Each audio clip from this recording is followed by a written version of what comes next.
ವೀಕ್ಷಕರಿಗೆಲ್ಲ ನಮಸ್ಕಾರ. Welcome to my YouTube channel.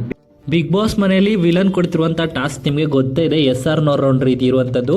ಅದರಲ್ಲಿ ಈಗ 3ನೇ ಹಂತ ತಲುಪಿರುವಂಥ ಟಾಸ್ಕ್ ಅಂತಾನೆ ಹೇಳ್ಬೋದು. ಇನ್ನು ತಂಡದ ನಾಯಕ ಮತ್ತು ನಾಯಕಿಯಾಗಿರುವಂಥ ಅಶ್ವಿನಿ ಹಾಗೂ ರಜತ್ ಅವ್ರನ್ನ ಆಕ್ಟಿವಿಟಿ ರೂಮ್ಗೆ ಕರೆಸಿದ್ದಾರೆ.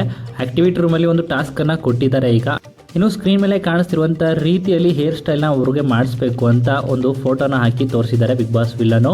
ಇದೇ ರೀತಿ ಯಾರು ಮಾಡಿಸ್ತೀರಾ ಅವರು ಯೆಲ್ಲೋ ಬಟನ್ನ ಒತ್ತಬೇಕು, ಮಾಡಿಸಲ್ಲ ಅನ್ನೋರು ವೈಟ್ ಬಟನ್ನ ಒತ್ತಬೇಕು ಅಂತ ಹೇಳಿರ್ತಾರೆ.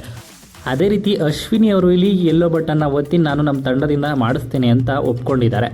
ಇನ್ನು ತಮ್ಮ ತಂಡದಲ್ಲಿ ಚರ್ಚಿಸಿ ಮಾಳು ಅವ್ರನ್ನ ಆಯ್ಕೆ ಮಾಡ್ತಾರೆ. ಮಾಳು ಅವರು ಕೂಡ ಇದಕ್ಕೆ ನಾನು ರೆಡಿ ಇದ್ದೇನೆ ಅಂತ ಹೇಳಿ ಮಾಳು ಕೂಡ ತಮ್ಮ ಹೇರ್ ಸ್ಟೈಲ್ನ ಬದಲಾಯಿಸ್ಕೊಂಡಿದ್ದಾರೆ ಅಂತಲೇ ಹೇಳ್ಬೋದು.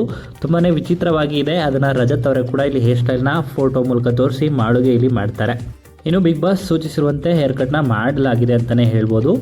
ಇನ್ನು 3ನೇ ಹಂತದಲ್ಲಿ ಅಶ್ವಿನಿ ಅವರ ಟೀಮ್ ಗೆದ್ದಿದೆ ಅಂತಲೇ ಹೇಳ್ಬೋದು. ಟೋಟಲ್ ಆಗಿ ನೋಡೋದಾದರೆ ರಜತ್ ಅವರ ಟೀಮ್ 2 ಮತ್ತು ಅಶ್ವಿನಿ ಅವರ ಟೀಮ್ 1 ಟಾಸ್ಕಲ್ಲಿ ಗೆದ್ದಿದ್ದಾರೆ. ಇನ್ನೊಂದು ಟಾಸ್ಕ್ ಇದೆಯಾ ಇಲ್ವಾ ಅಂತ ಕಾದು ನೋಡಬೇಕು. ಇಲ್ಲ ಅನ್ನೋ ಮಾಹಿತಿ ಇದೆ. ಇಲ್ಲ ಅನ್ನೋದಾದರೆ ರಜತ್ ಅವರ ಟೀಮ್ 2 ಟಾಸ್ಕಲ್ಲಿ ಗೆದ್ದು ವಿನ್ ಆಗಿದೆ ಅಂತಲೇ ಹೇಳ್ಬೋದು. ಅಶ್ವಿನಿ ಅವರ ಟೀಮ್ 1 ಟಾಸ್ಕಲ್ಲಿ ಮಾತ್ರ ಗೆದ್ದಿದೆ ಅಂತಲೇ ಹೇಳ್ಬೋದು. ಏನೆಲ್ಲ ಆಗುತ್ತೆ ಅಂತ ಕಾದು ನೋಡಬೇಕಾಗಿದೆ. ಇನ್ನು ಈ ವಿಡಿಯೋ ನಿಮ್ಗೆ ಇಷ್ಟವಾಯಿತು ಅಂದರೆ ವಿಡಿಯೋಗೆ ಲೈಕ್ ಮಾಡಿ. ಬಿಗ್ ಬಾಸ್ ಕನ್ನಡ ಸೀಸನ್ 12ರ ಮತ್ತಷ್ಟು ಹೆಚ್ಚಿನ ವಿಡಿಯೋಗಳಿಗಾಗಿ ನಮ್ಮ ಚಾನಲ್ಗೆ ಸಬ್ಸ್ಕ್ರೈಬ್ ಮಾಡಿ. ಹಾಗೆಯೇ ನಿಮ್ಮ ಪ್ರಕಾರ ಈ ವಾರ ಅಶ್ವಿನಿ ತಂಡ ಅಥವಾ ರಜತ್ ತಂಡ ಯಾವ ಟೀಮ್ ಗೆಲ್ಲಬೇಕಿತ್ತು ಅಂತ ನಿಮ್ಮ ಅನಿಸಿಕೆಯನ್ನು ಕಮೆಂಟ್ ಮೂಲಕ ಕಮೆಂಟ್ ಮಾಡಿ ತಿಳಿಸಿ. ಹಾಗೆಯೇ